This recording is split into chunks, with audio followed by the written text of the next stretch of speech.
Hello, Susie Tlacil, who is running for the school board in Cherokee County. I'm Trenton Adams, and welcome to the CCRP candidate interviews, and thank you for taking the time out of your campaign to participate in this interview process. We've extended this invitation to all candidates in this race and have found that it has been an asset that aids voters in making their decision. The video will appear on the Cherokee County GOP website, and every effort will be taken to maintain it exclusively on that site. The interview will be shown in its entirety. For the interview, we will ask you around 30 questions, but can offer no prompting. There are no right or wrong answers, only your answers. We ask each candidate the same questions. If this is all right with you, I'll have everyone introduce themselves, and then I'll ask Mr. Staber to begin asking the questions. Jack Staber. Bill Durrell. Welcome, Susie. Harry Abrams. Thank you. Okay, Susie. Are you currently a member of the Cherokee County Republican Party? And if so, how does your political affiliation impact the children of Cherokee County? I think that's two questions I may have ran into it. I apologize. So are you currently a member of the Cherokee County Republican Party? Yes, I am. Susie, good afternoon. How does your political affiliation impact the children of Cherokee County? And two-parter, how will you, within the Board of Education, make the system more nonpartisan and less divided?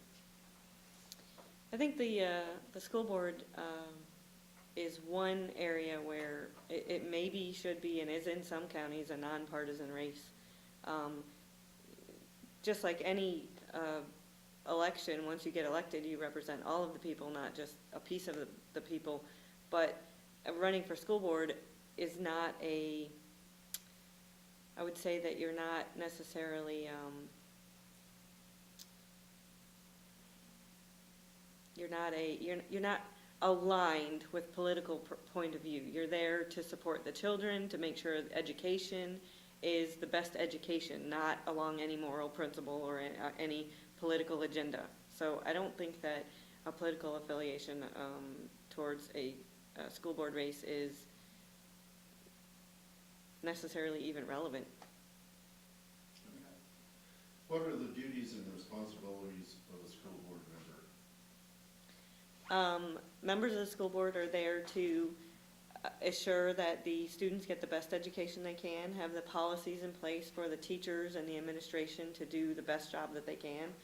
And I do believe also that the board members should also protect the spending, not just for the taxpayers, but they need to make sure that the money that is being spent is spent properly on the children and educating the children, and not in, whatever, extraneous ways that are not relevant to education. Could you describe the process for raising the property taxes in Cherokee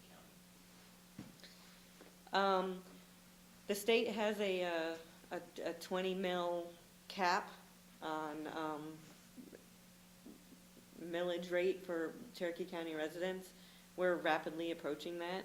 If we want to go above that number, a voter referendum would need to be put on the ballot. To lower it, the board and the superintendent can, adjust that below that cap. What is the maximum millage rate that can be charged? The maximum millage rate right now is 20 mils. Susie, what are your thoughts on building new schools versus retrofitting old schools? Right now, I think that Cherokee County has more than enough schools. I know that there are at least, not including the 2 middle schools, 3,600 vacant seats in the county, and that's spread out across a lot of the schools. We do have some schools in the county that are aging. Cherokee High School in my district, for one, is over 50 years old. But the building is well built. There's not a lot of damage to it. It's there for the long haul. I think if there was a critical need where it was a safety issue, then certainly we should retrofit an old school. I don't think that we need to build new buildings right now. I think we're pretty much maxed out. How do you feel about zero-based budgeting?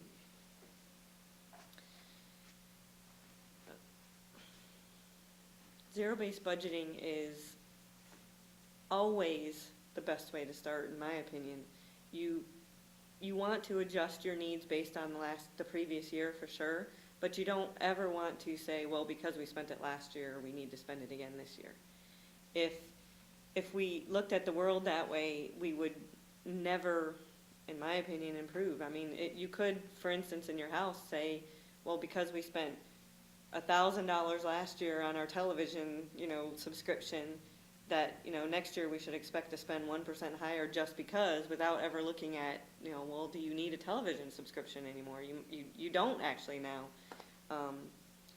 So when it comes to schools, especially in the age of technology, you can't say, well, we spent $1 million, $2 million on books last year, which we didn't, but if you had, that you need to spend $1 million or $2 million next year, because education is moving towards a free and open knowledge sharing market. So you would be essentially wasting that couple of $1 million that you had allocated based on not even looking at, new technology.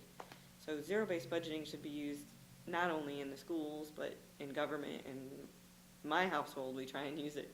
Reassess every year. Okay. How do you feel about teachers keeping handguns in class? Boy, that's a tough question, and definitely one that we need to be looking at in Cherokee County, based on what's been going on. I think there was an interesting approach in one of the other school districts where they suggested maybe putting in safes that may or may not have a weapon available to whoever the staff is in the building or the classroom, and that way it's more of a deterrent for somebody that might come in because they don't know whether it's in there or not. I think that's a really good option. I don't think that anybody should be limited to carrying for their own personal safety, including teachers. But if the school district makes a policy, then the teachers would have to opt to maybe not work in that school district if the policy was that they didn't carry. I mean, it is a constitutional right, but it's also a choice by our local government that we would have to make. What is the average class size in Cherokee County?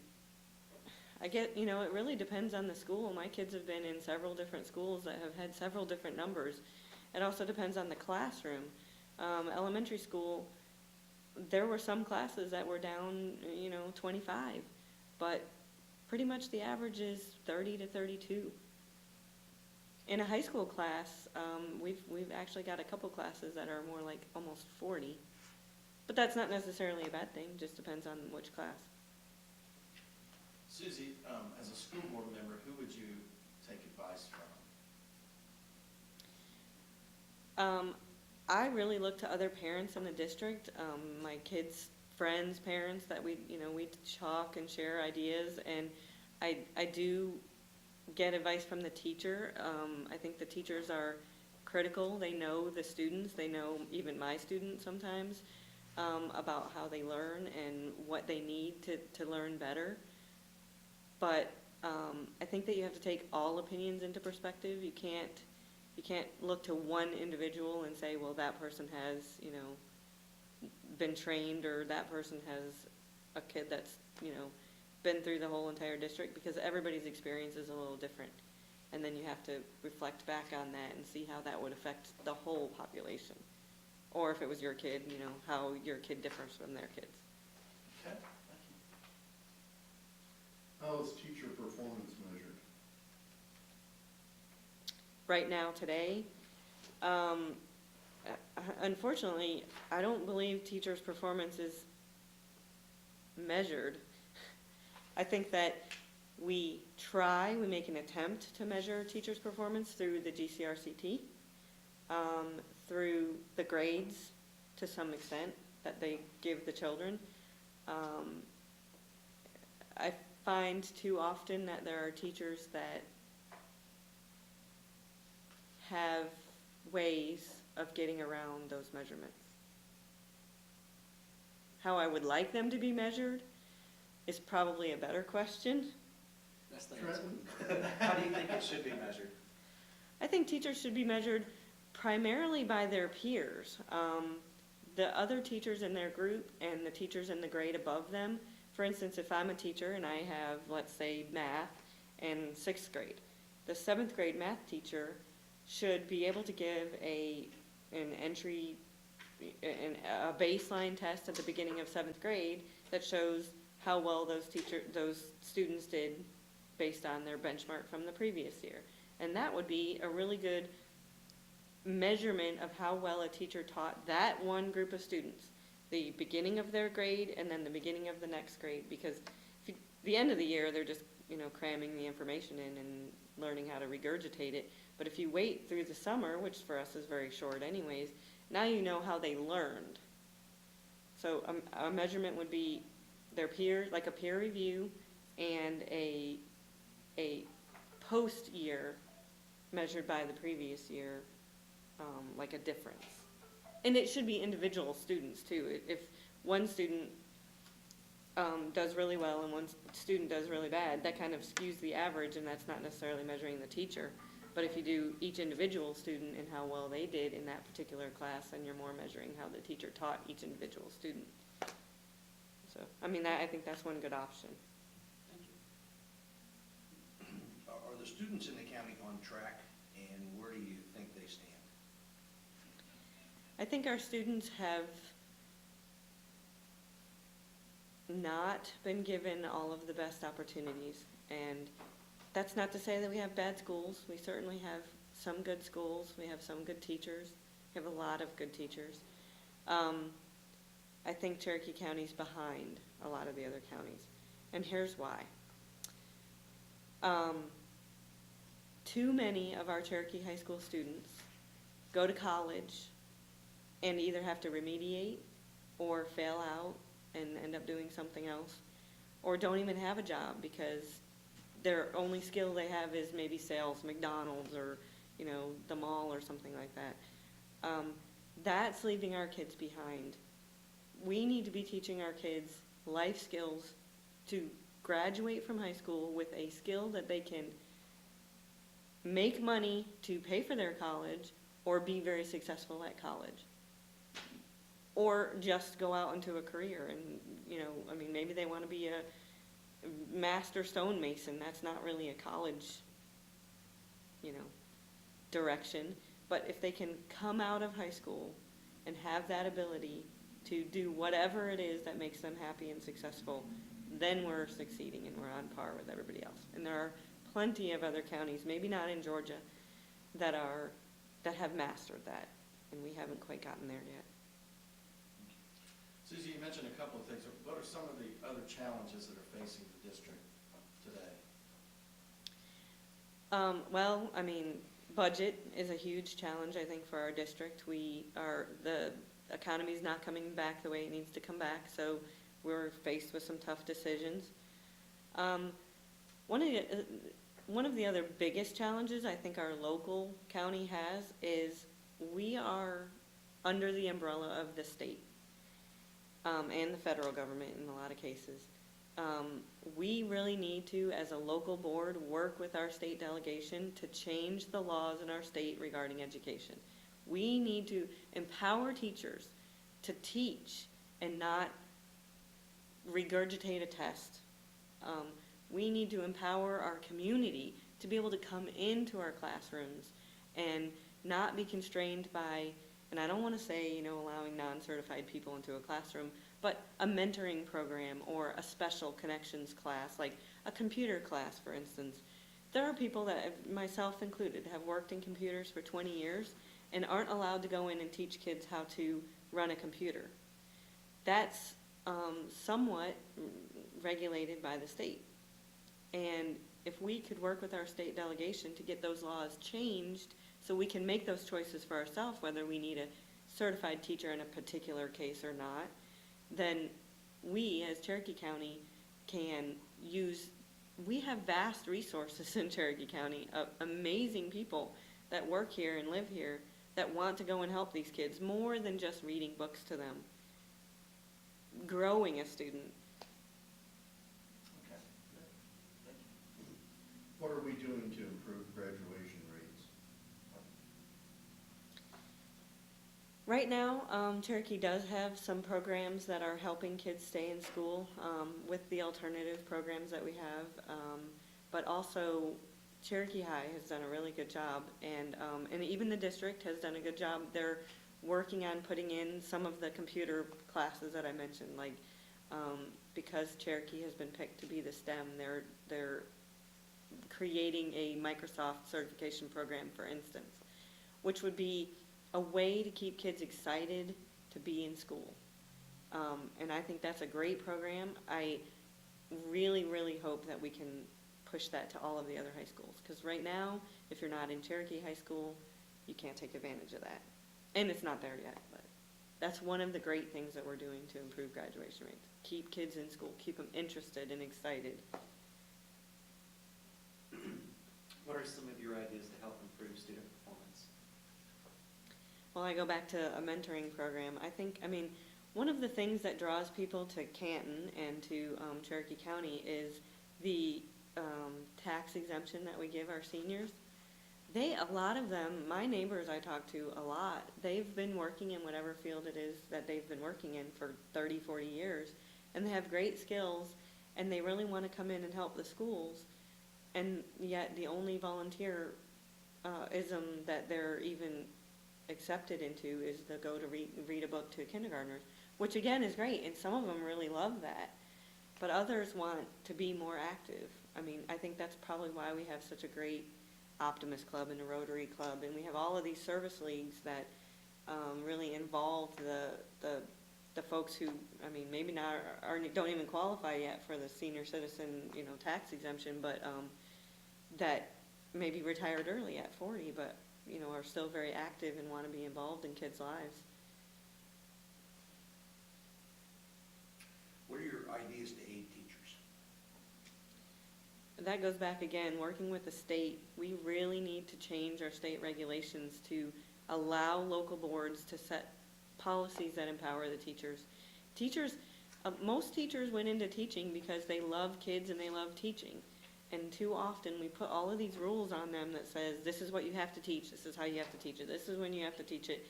And they don't have time to do some of the amazing science projects or, put on a drama play in their, English class to help a student learn about, classical literature. We really need to open that up so teachers can start teaching again. Susie, what are your ideas to improve communication with parents?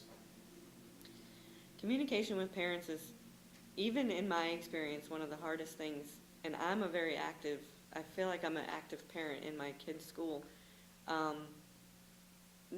For me, what needs to change in Cherokee is the culture. Parents need to feel welcomed into the school, or they're going to shut their eyes, or they're going to fight the system, or they're going to whatever it is that they feel like they need to do for their child. But until we change the culture at the earliest level of education, in the kindergartners, in the first grade classes, the elementary schools, we really need to have a culture of community. The parents need to be listened to. The principals need to invite them in, really listen to the policies of the local, the very most local community, like the city. Do you have plans to help address teacher concerns such as healthcare plan changes with the local legislative delegation? Absolutely. One of my prime agenda items is to work with the state delegation. I think I've said it a couple of times now.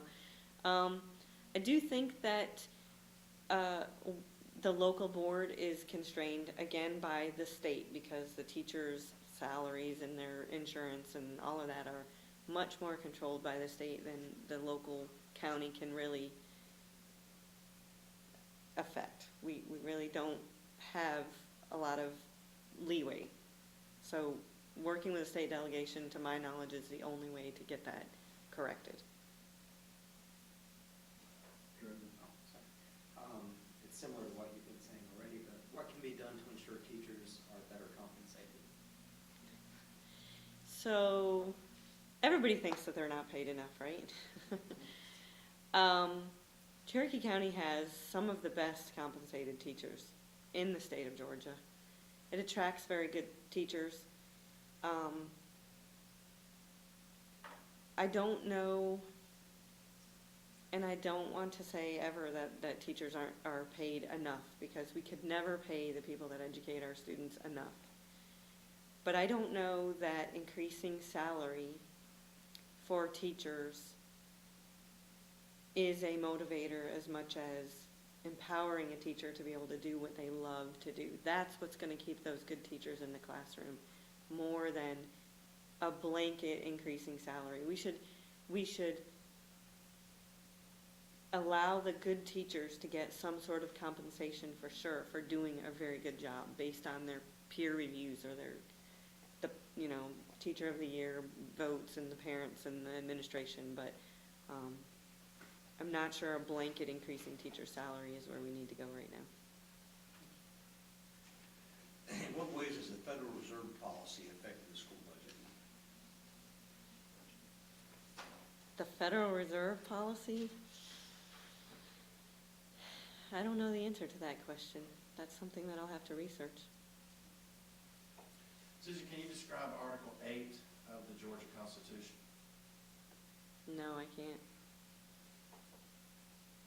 Okay. Please describe the geographic boundaries of your district.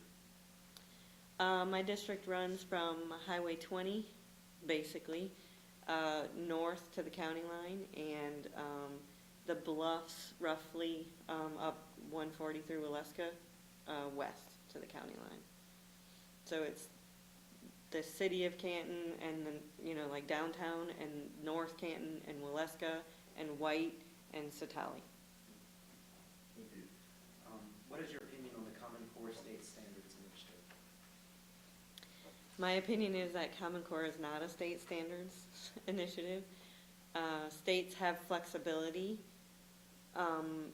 to set their own level of standard, which by default makes it non-standard. So if Georgia decides their standard is 60 and California decides their standard is 70, then we're not really being rated the same. So that kind of defeats the whole entire purpose. Further to that, I think that the curriculum that is associated with the standard, the requirement for meeting certain standards at certain states, is not allowing the teachers to teach what they need to be taught at whatever given time. I mean, I fully understand the concept of wanting to raise the bar, but I don't think allowing each state to do it in their own way in any way creates an equal measurement between states. I think the local Cherokee County should reject Common Core.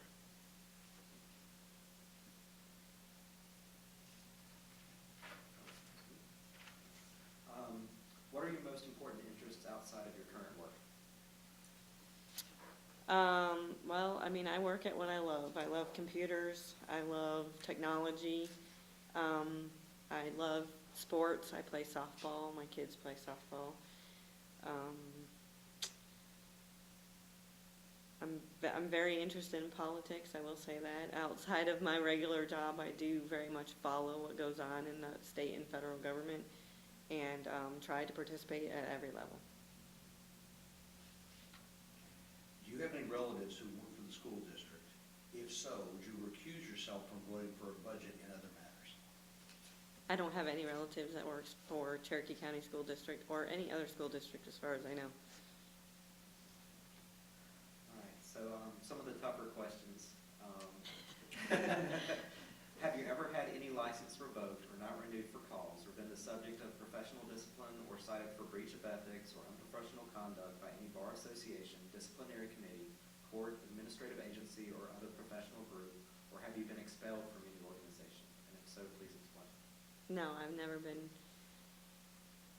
No, none of those. Have you or has any organization or business under your control ever declared a bankruptcy or been sued or currently facing liens or other financial issues? No.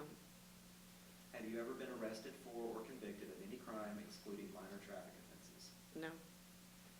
Please describe one instance in which you faced an ethical dilemma and how you resolved it. Ethical dilemmas, that happens often. I I actually was at one point in time the director of engineering at a telecom company. I had employed several people. Some of them were colleagues that I had worked with for several years.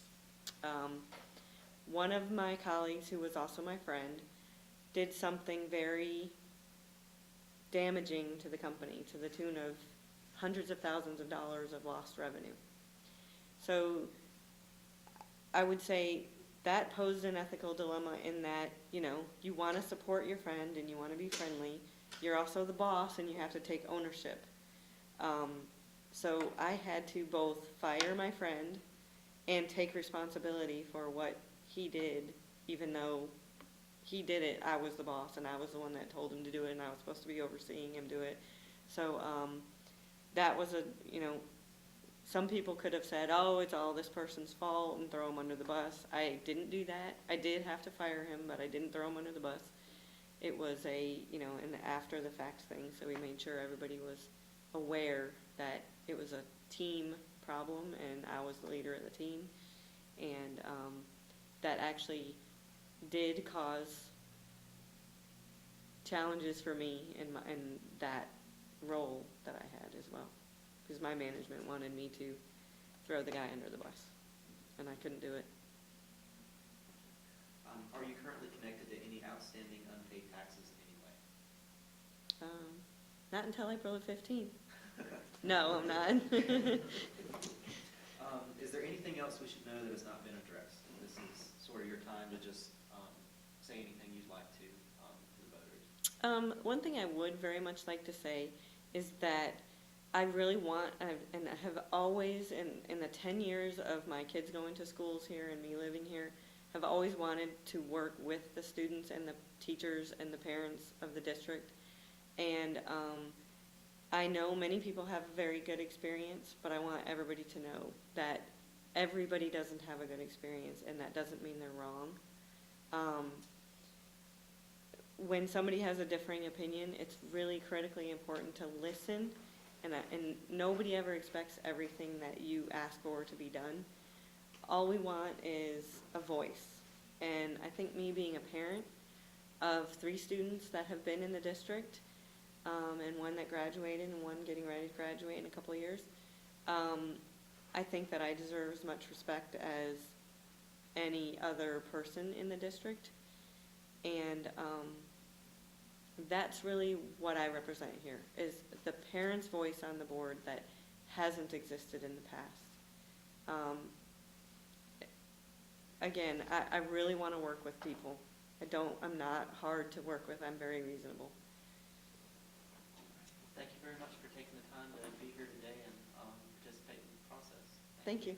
Thank you, Susie. Thanks, Susie.